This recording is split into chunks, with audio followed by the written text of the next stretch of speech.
बच्चों, मेरा नाम भावना है और अब हम पढ़ने वाले हैं हिंदी व्याकरण 5th क्लास का 8th चैप्टर सर्वनाम। तो बच्चों, मैं आपको बताती हूँ कि सर्वनाम क्या होता है। सबसे पहले आप अपनी बुक में देखिए, यहाँ पे राहुल और साहिल अपने घर जा रहे थे। रास्ते में उन्हें उनका दोस्त आर्यन मिला।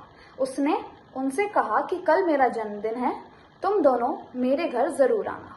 अब इसमें हमने जो उन्हें, उनका, उसने, उनसे कहा और जैसे ये सब शब्द हमने प्रयोग किए, तो ऐसे शब्दों को हम सर्वनाम कहते हैं। संज्ञा शब्द के स्थान का प्रयोग किए जाने वाले शब्दों को हम सर्वनाम कहते हैं। अब मैं आपको बताती हूँ सर्वनाम के भेद।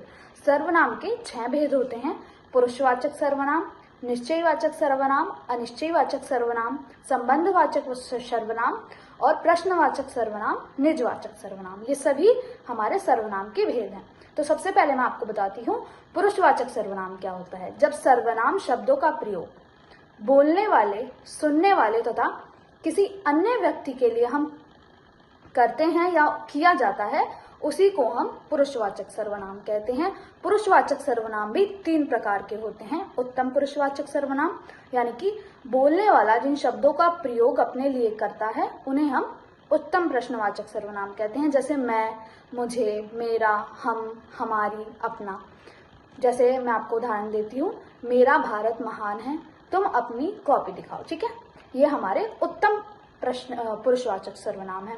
अब मध्यम पुरुषवाचक सर्वनाम, जिन सर्वनाम शब्दों का प्रयोग सुनने के लिए किया जाता है, उन्हें हम मध्यम पुरुषवाचक सर्वनाम कहते हैं। जैसे तुम, तुम्हें, तू, मेरा, आप, आपका, आपको आदि। ये सभी हमारे मध्यम पुरुषवाचक सर्वनाम हैं।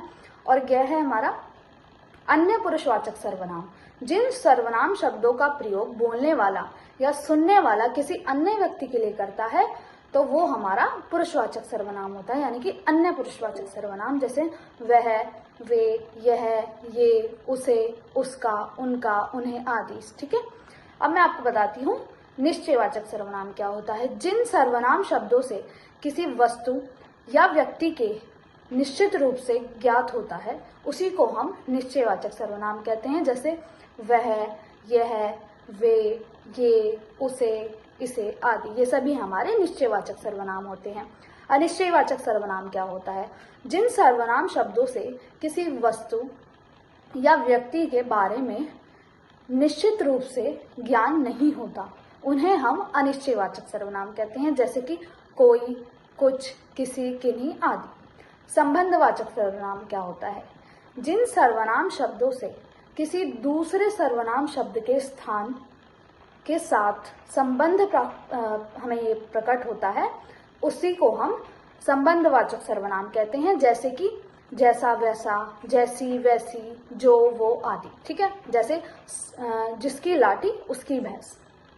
अब मैं आपको बताती हूँ प्रश्नवाचक सर्वनाम क्या होता है। जिन सर्वनाम शब्दों का प्रयोग प्रश्न पूछने के लिए किया जाता है, उन्हीं को हम प्रश्नवाचक सर्वनाम कहते हैं। जैसे कौन, कहाँ, किसका, किनका, किनको आदि। जैसे साड़ियों की सेल कहाँ लगी है, इसमें प्रश्नवाचक सर्वनाम है। निजवाचक सर्वनाम क्या होता है? जिन सर्वनाम शब्दों का प्रयोग किसी व्यक्ति द्वारा स्वयं के लिए किया जाता है, उसी को हम निजवाचक सर्वनाम कहते हैं। जैसे आप, अपने, अपना, अपनी, स्वयं, खुद आदि। ये सभी हमारे निजवाचक सर्वनाम हैं। ऐसे ही बहुत सारे आपके उदाहरण आपकी पुस्तक में दिए गए हैं, तो उनको ध्यान से पढ़िए। तो बच्चों, ये था हमारा हिंदी व्याकरण 5th क्लास का 8th चैप्टर सर्वनाम।